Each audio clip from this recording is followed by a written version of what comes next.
अस्सलामुअलैकुम। Welcome to my YouTube channel.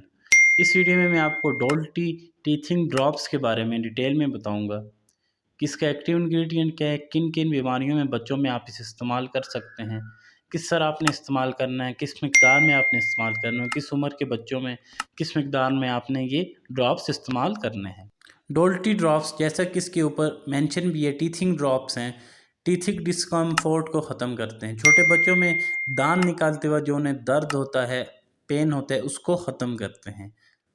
इसके जो एक्टिव इंग्रेडिएंट है, इसमें लिग्नोकेन HCl शामिल है, जो कि पेन किलर है, लोकल एनेस्थेटिक है। इसके अलावा मिथाइल सैलिसाइलेट, ये भी पेन किलर है, पेन को ख़त्म करती है। फिनाइल कार्बिनोल, ये भी पेन को ख़त्म करती है। मेंथोल का भी यही फंक्शन है कि ये पेन को ख़त्म करती है, एनाल्जेसिक इसकी प्रॉपर्टीज़ हैं।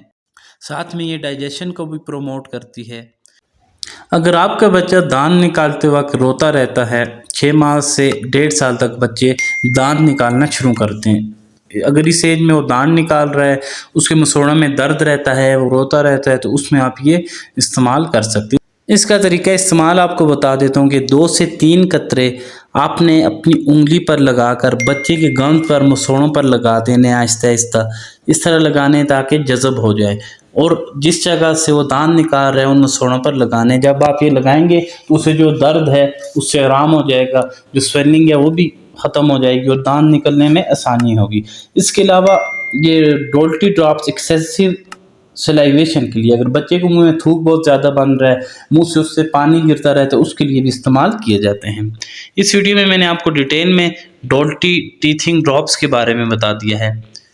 2 से 3 मरतबा आप ये यूज़ कर सकते हैं दिन में, इससे ज़्यादा आप इस्तेमाल ना करें, या जिस तरह आपको डॉक्टर एडवाइस करते हैं।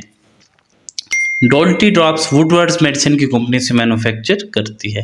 अगर आप बच्चों को इस्तेमाल करवा रहे हैं तो उसकी वजह से बच्चों को कोई रिएक्शन होता है, कोई उसके मसोड़ों पर सुर्खी आ जाती है, दाने निकल जाती है, कोई और रिएक्शन होता है, तो आप उसे इस्तेमाल ना करवाएं। कोई भी मेडिसिन है डॉक्टर की एडवाइस के बगैर बिल्कुल इस्तेमाल नहीं करनी चाहिए, क्योंकि इसके बहुत सारे साइड इफ़ेक्ट्स हो सकते हैं। इस वीडियो को बनाने का मकसद आपको इन ड्रॉप्स के बारे में डिटेल में बताना था। अगर आपको ये वीडियो पसंद आई है तो मेरे यूट्यूब चैनल को सब्सक्राइब करें, बेल आइकन का बटन दबाएं और वीडियो को लाइक और शेयर ज़रूर करें। Thanks for watching.